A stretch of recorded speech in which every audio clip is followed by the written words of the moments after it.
Child abuse linked to faith or belief. Safeguarding is everybody's responsibility, but it can be hard to safeguard and respond well in areas which you don't know much about. Abuse linked to faith or belief is likely to be one of these areas. Vulnerable persons such as children, those with disabilities, LGBTQ persons, and women are more likely to be affected. In research in this area, lots of professionals and members of faith and community groups said that they need to know more about the topic. The belief is not strictly the problem, but the practices that emerge in response to them, and also these are often grounded in a mix of religion and culture. So, what is abuse linked to faith or belief? The term itself might be difficult for people to use or understand. It is physical, psychological, emotional or sexual abuse or neglect that is linked to particular religious or cultural beliefs and practices. These may include beliefs in witchcraft, evil spirits and curses, and practices like exorcism or deliverance. Holding these beliefs is not the problem, but when they result in harm towards a person, for instance when a child is accused of witchcraft, this is a problem. This is what we call abuse linked to faith or belief. It might be surprising for some people to know that these beliefs are held by many people in the UK, as well as around the world.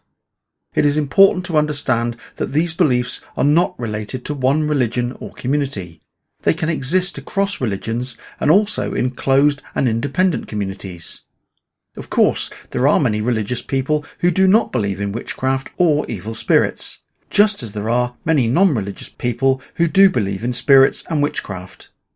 Also, it is important to recognise that the number of known cases suggests that only a small minority of people who hold these beliefs or conduct these practices go on to abuse children. Safeguarding in this area does not mean telling people what they are allowed to believe. It means working to ensure that anybody, especially vulnerable persons, are not harmed or victimised in the name of these beliefs and practices. What do you need to know about what factors might put children and young people at risk? This abuse may happen anywhere, but it most commonly occurs within a person's home. There are factors which might make children more at risk.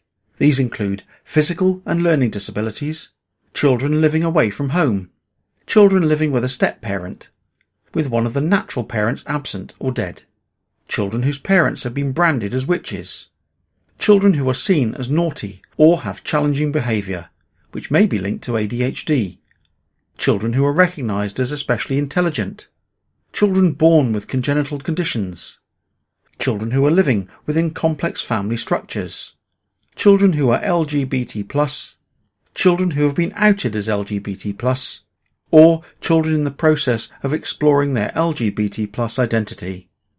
Again, this does not mean children described above are at risk, but these factors may increase their risk of harm. What terms might be important to know? Terms might include witchcraft and spirit possession, but it's hard to devise a definitive list as there are so many names in different languages and dialects around the world. What signs might you look out for? Most of the indicators may appear similar to other types of abuse. These include a child's body showing signs of marks of violence, such as bruises or burns from physical abuse. A child becoming confused, withdrawn, disorientated, aggressive or isolated and appearing alone amongst other children. Bedwetting, nightmares and change in the behaviour including self-harm. A child's personal care deteriorating. It may also be clear that the child's parent or carer does not show concern for or have a close bond with them. A child's attendance at school becoming irregular or being taken out of school altogether. A child reporting that they are or have been accused of being a witch, or that they are having the devil beaten out of them. A child made to wear some form of adornment that could be of a religious nature. There is a belief that children can and are the cause of calamity, ill fortune and ill health. This is one that some families, groups and communities hold, resulting in harsh and abusive practices which leave children traumatised and at risk of ongoing significant harm. What should I do if I'm concerned about a child or young person? Many faith-based charities or cultural organisations can often offer support to people within their community. Other organisations too often have nominated safeguarding leads.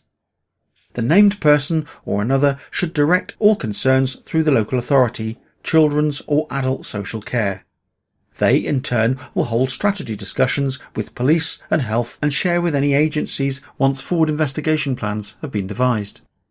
Alternatively, single support agency approach may be the best course of action. In case of emergency, the police should always be the first option. You can also contact NSPCC, Childline, and the National Domestic Abuse website and helpline at www.nationaldahelpline.org.uk. Further contact details are shown below.